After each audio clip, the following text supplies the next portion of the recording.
வாழ்க்கையில் எவ்வளவுதான் சோதனைகள் கஷ்டங்கள் வந்தால் கூட அந்த ஒரு நடுநிலை தவறாமல் அற்புதமான ஒரு குணத்தோட எப்பவுமே ஒரே மாதிரி இருக்கக்கூடிய மேசராசி நேயர்களுக்கு வணக்கம்.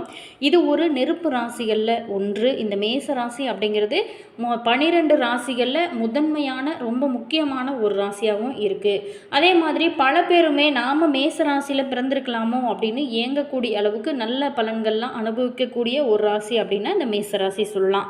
இந்த மேசராசி அன்பர்களுக்கு அடுத்து வரக்கூடிய நாட்கள்லாம் எப்படி இருக்குது, இவங்களுடைய உண்மையான குணம் என்ன, அதே மாதிரி இந்த 2026ஆம் ஆண்டு மேசராசிக்கு குரு பெயர்ச்சி எந்த அளவுக்கு ஒரு மாற்றத்தை அவங்களோட வாழ்க்கையில் நடத்த போகுது, அதே மாதிரி இந்த டைமில் இவங்களுக்கு இந்த குரு பெயர்ச்சி அப்படின்னா முதல்ல என்ன, அதற்கு பிறகு இவங்களுக்கு இந்த குரு பெயர்ச்சியால் இந்த மேசராசி நேயர்களுக்கு கிடைக்கக்கூடிய நன்மைகள் என்ன, இவங்க சந்திக்கக்கூடிய பிரச்சனைகள் என்ன, இதையெல்லாம் குறித்து முக்கியமான ஒரு தகவலை நம்ம இந்த வீடியோ மூலமாக பார்க்கலாம். அதே மாதிரி இவங்களுக்கு எந்த வயதில் யோகம் இவங்களுக்கு அதிகரிக்க ஆரம்பிக்கும், இவங்களுடைய பலம் என்ன பலவீனம் என்ன, இதையெல்லாம் குறித்து ஒரு வீடியோவாக நம்ம பார்க்கலாம். வீடியோ பார்த்திங்களா உங்களுக்கு ரொம்பவே யூஸ்ஃபுல்லாக இருக்கும். வீடியோவை கடைசி வரைக்குமே ஸ்கிப் பண்ணாமல் முழுமையாக பாருங்கள். வீடியோ பிடிச்சிருந்தா மறக்காமல் லைக் பண்ணுங்கள். இது போன்ற பல சுவாரஸ்யமான தகவலை நீங்கள் தெரிஞ்சுக்கணும் அப்படின்னு நினச்சிங்களா, நம்ம சேனலை மாஸ் மல்டிமீடியா சேனலை சப்ஸ்கிரைப் பண்ணிட்டு கூடவே பாருங்கள் பெல் பட்டன் இருக்கும், அதையுமே ப்ரெஸ் பண்ணிக்கோங்க. அதே மாதிரி உங்களோட கருத்தை மறக்காமல் கமெண்ட்ஸை சொல்லுங்கள். உங்களுடைய உறவுகள் வகையில் நண்பர்கள் வகையில் யாராவது மேசராசி நேயர்கள் இருக்காங்க அப்படின்னா இந்த பதிவை அவங்களுக்குமே ஷேர் பண்ணிவிடுங்க. அதே மாதிரி நாங்கள் சொல்லக்கூடிய இந்த விஷயம் பார்த்திங்களா பொதுவாக நம்மளுடைய மேசராசி அன்பர்களுக்கு பொருந்தும். அதே மாதிரி அவங்களுடைய பிறந்த நேரம் தேதி தசாபுத்திகள் எந்த அளவுக்கு ஒரு மாற்றத்தை ஏற்படுத்த போகிறது அப்படிங்கிறது அவங்களோட தனிப்பட்ட ஜாதகத்தை பார்த்து தெரிஞ்சுக்கலாம். அதே மாதிரி நீங்கள் அருகில் இருக்கக்கூடிய ஜோதிடர்கிட்டையும் பார்த்து தெரிஞ்சுக்கலாம். உங்களுக்கு ஃபோன் மூலிமா கூட நம்ம இந்த வீடியோவுக்கும் கீழே பாருங்கள் டிஸ்கிரிப்ஷனில் ஸ்ரீ வராகி அம்மன் வாட்ஸ்அப் நம்பர் கொடுத்துருக்கோம். அந்த ஜோதிடருக்கு நீங்கள் கூட கால் பண்ணி கூட உங்களுடைய ஜாதகத்தை தனிப்பட்ட ஜனன ஜாதகத்தை பார்த்து தெரிஞ்சுக்கலாம். அதே மாதிரி இந்த வீடியோ பிடிச்சிருந்தால் மறக்காமல் லைக் பண்ணுங்கள். வாங்க இப்போ வீடியோக்குள்ளே போகலாம். முதல்ல நம்ம இந்த மேசராசி அன்பர்களுக்கு இந்த 2026ஆம் ஆண்டு மேசராசிக்கு குரு பெயர்ச்சி ஒரு சிறந்த ஒரு ராஜ யோகத்தை கொடுக்கக்கூடிய காலகட்டமாக அமைஞ்சிருக்கு. 12 ஆண்டுகளுக்கு பிறகு குரு பகவான் மேசராசிக்கு 4ஆம் வீடான கடகத்தில் உச்சம் பெற்று சஞ்சரிக்கிறாருங்க. இந்த 2026 குரு பெயர்ச்சி மேசராசி அன்பர்களுக்கு நல்ல ஒரு முன்னேற்றத்தை கொடுக்குமா அப்படின்னு பார்த்தோமா, ஜூன் 2 2026 வாக்கிய பஞ்சாங்கத்தின்படி, ஜூன் 2 2026 திருக்கணித பஞ்சாங்கத்தின்படி இது 4ஆம் வீட்டில் உச்சம் குரு சுகஸ்தானம், அதாவது முக்கிய பலன் சொத்து சேருது, வீடு வாகன யோகம், தொழிலில் உயர்வு, நினைத்த காரியங்கள் எல்லாமே கைகூடுதல், இந்த மாதிரியான பலன்கள்லாம் கொடுக்க போகுது. முதல்ல நம்ம குரு பெயர்ச்சி அப்படின்னா என்னன்னு பார்க்க போகிறோம். அதற்கு பிறகு இதனால் என்னென்ன மாற்றங்கள்லாம் நீங்கள் சந்திக்க போகிறீங்க அப்படிங்கிறத விரிவாக பார்க்கலாம். குரு பகவான் அதாவது வியாழன் நவகிரகங்களில் முழு சுப கிரகம். இவர் ஒரு ராசியிலிருந்து மற்றொரு ராசிக்கு இடம்பெயர்வது தான் நம்ம குரு பெயர்ச்சி அப்படின்னு சொல்கிறோம். இது சுமார் ஒரு 12-13 மாதங்களுக்கு ஒரு முறை நிகழும். குரு தனகாரகன் பணம், புத்திரகாரகன் குழந்தை மற்றும் ஞானத்தின் அதிபதி. இவர் இருக்கக்கூடிய இடத்தை விட இவர் பார்க்கக்கூடிய இடம் அப்படிங்கிறது 5, 7, 9 இடங்கள் ரொம்ப சிறப்பு பெறுமாம்.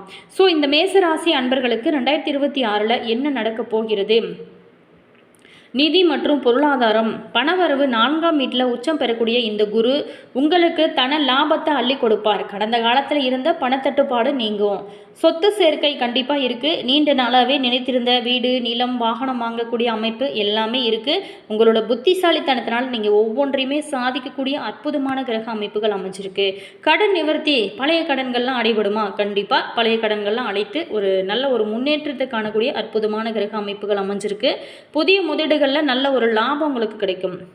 தொழிலில் உயர்வு வருமா, வேலையில் பதிவு உயர்வு, சம்பள உயர்வு, விரும்பிய இடமாற்றம், இது எல்லாமே சில பேத்துக்கு கிடைக்க யோக அமைப்புகள் இருக்குது.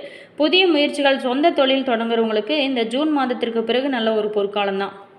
12ஆம் வீட்டை குரு பார்க்கறதுனால உங்களுக்கு வெளிநாட்டு பயணம், வெளிநாட்டு தொடர்புடைய வேலைகள் இது எல்லாமே கிடைக்கக்கூடிய அமைப்பு இருக்குது. அதே மாதிரி குடும்பம் மற்றும் திருமண வாழ்க்கை எப்படி இருக்கும் அப்படின்னா, திருமண யோகம் இந்த டைமில் பொறுத்த வரைக்கும் உங்களுக்கு திருமண தடைகள் விலகி சுபகாரியங்கள் கைகூட ஆரம்பிக்கும். குழந்தை பாக்கியம் இல்லாதவங்களுக்கு புத்திர யோகம் கிடைக்கக்கூடிய அற்புதமான கிரக அமைப்புகள் இருக்குது. இந்த மேசராசி அன்பர்களை பொறுத்த வரைக்கும் தொடர்ந்து முருகன் வழிபாடு அவங்களுடைய வாழ்க்கையில் மிகப்பெரிய ஒரு ஏற்றத்தை கொடுக்கும். மேசராசிக்காரு அப்படின்னாவே பொதுவாகவே இவங்க தைரியம், நல்ல ஒரு துணிச்சலான ஒரு ராசி அப்படின்னு சொன்னால் இந்த மேசராசி சொல்லலாம். அதே மாதிரி முருகனை தொடர்ந்து இவங்க வழிபடும் போது அவங்களோட வாழ்க்கையில் இருக்கக்கூடிய அனைத்து விதமான கஷ்டங்களுமே தீரும். அதே மாதிரி செவ்வாய்க்கிழமை வாரம் வாரம் வரக்கூடிய செவ்வாய்க்கிழமையில் முருகனுக்காக விரதம் இருந்து வழிபாடு செய்யலாம். சஷ்டி நாள்லையுமே நீங்கள் விரதம் இருந்து முருகன் வழிபாடு தொடர்ந்து செஞ்சீங்க அப்படின்னா கண்டிப்பாக உங்களுடைய வாழ்க்கையில் குழந்தை பாக்கியம் அப்படின்னு இல்லாமல் நிறைய பேர் கஷ்டப்பட்டு இருப்பீங்க. அவங்களுக்கு எல்லாமே நல்ல ஒரு முன்னேற்றம் இருக்கும். உங்களுடைய வாழ்க்கையிலுமே நல்ல ஒரு முன்னேற்றம் இருக்கும். குடும்பத்தில் இருந்து வந்த மனக்கசப்புகள் உங்களுக்கு பல நாளாகவே ஏதாவது ஒரு மைண்டில் பிரச்சனைகள் நிம்மதி இல்லாமல் இருந்து கொண்டே இருந்திருப்பீங்க. அது எல்லாமே கொஞ்சம் கொஞ்சமாக படிப்படியாக நீங்கி நல்ல ஒரு மகிழ்ச்சி அதிகரிக்க ஆரம்பிக்கும். தாயாரின் உடல் நலத்தில் முன்னேற்றம் அற்புதமாக இருக்கும். அதே மாதிரி ஆரோக்கியம் மற்றும் கல்வி, ஆரோக்கியம், மன அழுத்தம் குறைந்து நல்ல ஒரு புத்துணர்ச்சி பெறுவீங்க. மாணவர்களை பொறுத்த வரைக்குமே உயர்கல்வியில் சிறப்பான ஒரு முன்னேற்றத்தை காண்பீங்க. வெளிநாடு சென்று படிக்கக்கூடிய முயற்சி செய்கிறவங்களுக்கு நல்ல ஒரு வெற்றி கிடைக்கும். கால்கள் தொடர்பான சின்ன சின்ன உபாதைகள் உங்களுக்கு வரலாம். அதில் மட்டும் கொஞ்சம் எச்சரிக்கை, கொஞ்சம் கவனமாக இருப்பது ரொம்பவே நல்லது.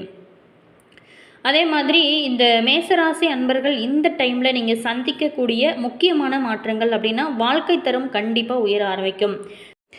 இந்த 2026ஆம் ஆண்டோட முக்கியமான கிரக மாற்றங்களில் ஒன்றாக சொல்லக்கூடியது இதுதான் இந்த குரு பெயர்ச்சி. பல ராசிகளோட வாழ்க்கையிலும் பெரிய மாற்றங்களை ஏற்படுத்தியிருக்கு. மீன ராசியில் இருந்து கடகராசிக்கு பயிற்சியாகக்கூடிய குரு பகவானால் இந்த மேஷராசி அன்பர்களுக்கு முக்கியமாக நீங்கள் செய்ய வேண்டிய விஷயங்கள், அதே மாதிரி உங்களுக்கு என்ன கிடைக்கக்கூடிய பலன்கள், நீங்கள் செய்ய வேண்டிய முக்கியமான பரிகாரங்கள் குறித்து பார்க்க போகிறோம். குரு பெயர்ச்சியான வாக்கிய பஞ்சாங்கத்தின்படி மே 25ஆம் தேதி அன்னைக்கும், திருக்கணித பஞ்சாங்கத்தின்படி ஜூன் 2ஆம் தேதி அன்னைக்கு நடைபெறக்கூடிய இந்த குரு பகவான் மீனத்திலிருந்து கடகத்துக்கு மாறுகிறாரு. கடகம் அப்படிங்கிறது சந்திரன் ஆட்சி பெற்ற ஒரு வீடு. குரு அங்கு உச்சம் பெறுகிறாரு. உச்சம் பெறக்கூடிய குருவின் ஸ்தான பழத்தை விட பார்வை படம் அதிகம்னு சொல்லுவாங்க. ஸோ குரு விசேஷ பார்வையாக 5ஆம் இடமான விருச்சகத்தை பார்க்கிறாரு. சப்தம பார்வையாக மகரத்தை பார்க்கிறாரு. 9ஆம் பார்வையாக மீனத்தை பார்க்கிறாரு. விருச்சகம், மகரம், மீனம் ஆகிய ராசிகளுக்கு குரு பார்வைப்படுவதனால மிகுந்த பலம் பெறும். ஜனன காலத்தில் இந்த 3 ராசிக்காரர்களுக்கும் சிறப்பாக நன்றாக இருந்தால் பலம் அதிகமாகும். கடகத்தில் இருக்கக்கூடிய குரு மேஷ ராசிக்காருக்கு என்ன விதமான பலன்கள்லாம் கொடுக்க போகிறது, தெய்வ வழிபாடு, ரொம்பவே கவனமாக இருக்க வேண்டிய முக்கியமான விஷயங்களை குறித்து நம்ம பார்க்க போகிறோம். மேசராசி அன்பர்களுக்கு குரு பகவான் 9, 12ஆம் இடத்துக்கு அதிபதியானவர். இப்போது 4ஆம் இடத்துக்கு குரு பகவான் வருகிறாரு. ரத்த சம்பந்தப்பட்ட உறவுகள், அது தொடர்பான விஷயங்களில் மட்டும் ரொம்பவே கவனமாக இருக்க வேணும். அதே மாதிரி கொழுப்பு, உடற்பயிற்சி தொடர்பான விஷயத்தில் ரொம்ப கவனம் செலுத்துங்க. உறவினர்களிடம் பிரச்சனைகள், வாக்குவாதம் வைத்து கொள்ளாமல் இருப்பது ரொம்பவே நல்லது.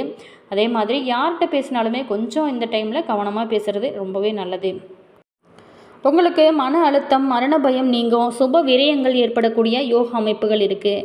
வீடு கட்டுறது, நிலம் வாங்கிறது, திருமணம் செய்வது, உங்களோட குடும்பத்தில் இருக்கிறவங்களுக்கு சுபகாரியங்கள் இதெல்லாமே நடக்க ஆரம்பிக்கும். தொழில் கண்டிப்பாக கிடைக்கும். 10ஆம் இடமான ஜீவனஸ்தானத்தை குரு பகவான் பார்க்கறதுனால தொழில் அப்படின்னா நல்ல ஒரு அற்புதமாக அமையும். புதிய வேலை, தனி தொழில் தொடங்கக்கூடிய அற்புதமான கிரக அமைப்பு எல்லாமே இருக்குது. தொழிலை பொறுத்த வரைக்குமே கூட்டு தொழிலில் விரிவுபடுத்துவீங்க. நீண்ட நாளாகவே தொழில் தொடங்க வேணும் அப்படின்னு நினச்சவங்க கூட இந்த டைமில் தொழில் தொடங்குனீங்க அப்படின்னா குரு பார்த்தாவே கோடி புண்ணியம் அப்படின்னு சொல்லுவாங்க. நல்ல ஒரு முன்னேற்றம் இருக்கும். உத்தியோகம், வியாபாரம், தொழிலில் நல்ல லாபம் கிடைக்க ஆரம்பிக்கும். எதிர்பார்க்காத நன்மைகள் எல்லாமே கிடைக்கக்கூடிய அற்புதமான கிரக அமைப்புகள் நல்ல ஒரு காலகட்டமாக அமைஞ்சிருக்கு.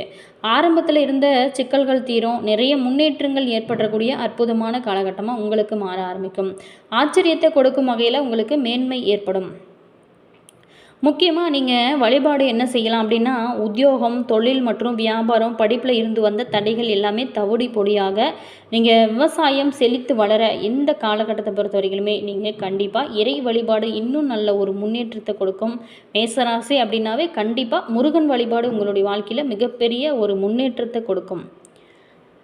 விவசாயம் செஞ்சு இந்த டைமில் ட்ரஸ்ட்டு மருத்துவமனை ஆரம்பிப்பது போன்ற யோகம் உண்டாகும். டிஜிட்டல் மார்க்கெட்டிங்கு, வீடியோ துறையில் நல்ல ஒரு முன்னேற்றம் இருக்கும். விரிவாக்கம் ஏற்படும். மந்திர லாபம், ராகவேந்திர வழிபாடு செய்வது உங்களுடைய வாழ்க்கையில் இன்னும் நல்ல ஒரு ஏற்றத்தை கொடுக்கக்கூடிய அற்புதமான கிரக அமைப்புகள் உங்களுக்கு அமைஞ்சிருக்கு. மேலுமே தொடர்ந்து நீங்கள் குலதெய்வ வழிபாடு இன்னும் நல்ல ஒரு முன்னேற்றத்தை உங்களோட வாழ்க்கையில் நீங்கள் எதிர்பார்க்கலாம். அதே மாதிரி நீங்கள் மேசராசி அப்படின்னாவே ரொம்ப ஒரு அற்புதமான ஒரு ராசியாக இருக்குது. சரி, இவங்களுக்கு பலம் என்ன, பலவீனம் என்ன, எப்படி இவங்க மாற்றம் செஞ்சால் இவங்களோட வாழ்க்கை இன்னும் சிறப்பாக இருக்கும் அப்படிங்கிறத பார்க்க போகிறோம். மேசராசியை பொறுத்த வரைக்குமே அஸ்வினி, பரணி, கார்த்திகை 1ஆம் பாதம் முடிய இந்த நேயர்கள் தான் செவ்வாய் பகவான அதிபதியாக கொண்டவங்க தான் இந்த மேசராசி அன்பர்கள். நெருப்பு ராசியான இவங்களுடைய பலம் மற்றும் பலவீனங்களை 2026ஆம் ஆண்டோட சூழலோடு ஒப்பிட்டு பார்த்தோம் அப்படின்னா ரொம்ப ஒரு முன்னேற்றமாக இருக்கக்கூடிய ஒரு காலகட்டமாக தான் அமைஞ்சிருக்கு. ராசி அதிபதியை செவ்வாய் அப்படிங்கிறவர் யார்? துணிச்சல், வேகம், ஆற்றல் இது எல்லாத்தையுமே கொடுக்கக்கூடியவர். குறியீடு ஆடு, அதாவது முன்னேறி செல்லுதல், இதே மாதிரி முட்டுதல், தன்மை, சுறுசுறுப்பு, தலைமைத்துவம், அதிக ஒரு தன்னம்பிக்கை இது எல்லாமே கொண்ட ஒரு ராசி அப்படின்னு சொல்லலாம். செவ்வாய் பகவான் ஆளக்கூடியது தான் இந்த மேசராசி. இதில் பார்த்திங்களா ரொம்ப அற்புதமான ஒரு ராசின்னே சொல்லலாம். இவங்களுக்கு படை வீரர்களை போல ஆற்றலும் வலிமையும் நிறைந்தவங்க மேசராசிக்காரர். ஒவ்வொரு ராசிக்கார்ட்டுமே பல தனிப்பட்ட நல்ல குணங்கள் இருப்பது இருக்குது. அதுபோல தான் மேசராசிக்காரர் நம்பிக்கை, வேகம், நேர்மையானவங்களாக இருப்பாங்க. அதே மாதிரி எந்த ஒரு சூழ்நிலையும் பொய் சொல்லாதவங்களாக, அனைவரையும் சமமாக பார்க்கக்கூடியவங்களாக இருப்பாங்க. பல நல்ல விஷயங்கள் இவங்ககிட்ட இருக்கும். மேசராசிக்கார்கிட்ட பழகணும் அப்படின்னா இவங்ககிட்ட நிறைய நல்ல விஷயங்களை கற்றுக்கலாம். அதே மாதிரி இவங்களுக்கு பொறுத்த வரைக்கும் இனி வரக்கூடிய காலகட்டம் ரொம்ப அம்சமாக இருக்க போகுது. மேசராசிக்காரர் பொறுத்த வரைக்குமே எந்த விஷயத்திற்காகவும் பயந்து ஒதுங்காமல் அடுத்து என்ன முயற்சி செஞ்சு அப்படின்னு யோசிப்பாங்க. இவங்களை போலவே மற்றவங்களையும் நினைக்கக்கூடியவங்களாக இருப்பாங்க. அதனால் இவங்க மற்றவங்க பிரச்சனையால் பாதிக்கப்பட்டிருக்கும் போது அவங்களிடம் ஆறுதல் படுத்தும் வகையும் வார்த்தைகளை பேசுவதை விட மற்றவங்க மனக்குறை தீர அழுவதற்கு தோள்பட்டை கொடுப்பதற்கு பதிலாக பிரச்சனையை தீர்க்க செயல் திட்டங்களை தரக்கூடியவங்களாக இந்த மேசராசி அன்பர்கள் இருப்பாங்க. கடகம், மீனராசியை போலவே உணர்ச்சி வசப்பட்டு நியாயத்தை கேட்க தயங்குவங்களை போல இல்லாமல் எந்த உண்மையை பேச வேணுமானாலும் தயங்காமல் பேசக்கூடிய ஒரு அற்புதமான ராசி அப்படின்னு தான் இந்த மேசராசியை சொல்லலாம். அதே மாதிரி இவங்களுக்கு பொறுத்த வரைக்குமே ரொம்ப நல்லவங்களாக இருப்பாங்க. இதுதான் இவங்களுக்கு ஒரு பலவீனம் அப்படின்னு சொல்லலாம். அதே மாதிரி யாருக்காவது ஒரு கஷ்டம் அப்படின்னு சொன்னாலுமே முதல்ல போய் உதவக்கூடியவங்களாக இந்த மேசராசி அன்பர்கள் இருப்பாங்க. இவங்களை பொறுத்த வரைக்குமே ரொம்ப ஒரு அற்புதமான குணம் படைத்தவங்க. இவங்க கொஞ்சம் கோபம் அவங்களுக்கு அதிகமாக வரும். அந்த கோபத்தை கொஞ்சம் குறைச்சிட்டிங்க அப்படின்னா ரொம்பவே நல்லது. மேசத்தை ஆள்வது செவ்வாய், ஒரு போர் தளபதி அப்படிங்கிறதுனால இவங்க எதையுமே ஒரு போர் அல்லது போட்டி மனப்பான்மையை கொண்டு இருப்பாங்க. எல்லா நிலையிலுமே எவ்வளோ விலை கொடுத்தாலும் வெற்றி பெற வேணும் அப்படின்னு நினைப்பாங்க. பள்ளியில் படிக்கும்போது கூட தங்கள் வீட்டு பாடத்தை முதல்ல சமர்ப்பிக்கக்கூடியவங்க இவங்களாக தான் இருக்க முடியும். மேசராசிக்காரர் புதிதாக ஒன்றை தொடங்குவதில் வல்லவங்க. ஆனால் அதை தொடர்ந்து கடைபிடிப்பது கொஞ்சம் கடினம்தான். ஒரு புதிய தொழில், ஒரு புதிய திட்டம், ஒரு புதிய பொழுதுபோக்கு என அவங்க எதையுமே அதிகமாக சிந்திக்காமல் தொடங்குவாங்க. அவங்க தொடங்கிய விஷயத்தில் சளைத்து விட்டால் அல்லது விஷயங்கள் சரியாக நடக்கலை அப்படின்னா அதை விட்டுட்டு குறை சொல்வதையோ அல்லது அடுத்த திட்டத்தை செயல்படுத்த சென்றுவிடுவாங்க. இப்படிப்பட்ட ஒரு ராசி தான் இந்த ராசி. மேலுமே இந்த வீடியோ உங்களுக்கு பிடிச்சிருந்தா லைக் பண்ணுங்கள், கமெண்ட் பண்ணுங்கள், ஷேர் பண்ணுங்கள். இது போன்ற பல சுவாரஸ்யமான தகவலை நீங்கள் தெரிஞ்சுக்கணும் அப்படின்னாலும் மறக்காமல் நம்ம சேனலை சப்ஸ்கிரைப் பண்ணிட்டு கூடவே பாருங்கள் பெல் பட்டன் இருக்கும், அதையுமே ப்ரெஸ் பண்ணிக்கோங்க. அப்போ தான் நாங்கள் போகிற புது நியூ வீடியோஸ்லாம் உடனுக்குடன் உங்களுக்கு நோட்டிஃபிகேஷன் வரும். உங்களோட கருத்து என்ன அப்படிங்கிறத மறக்காமல் கமெண்ட்ஸில் சொல்லுங்கள். Always thank you.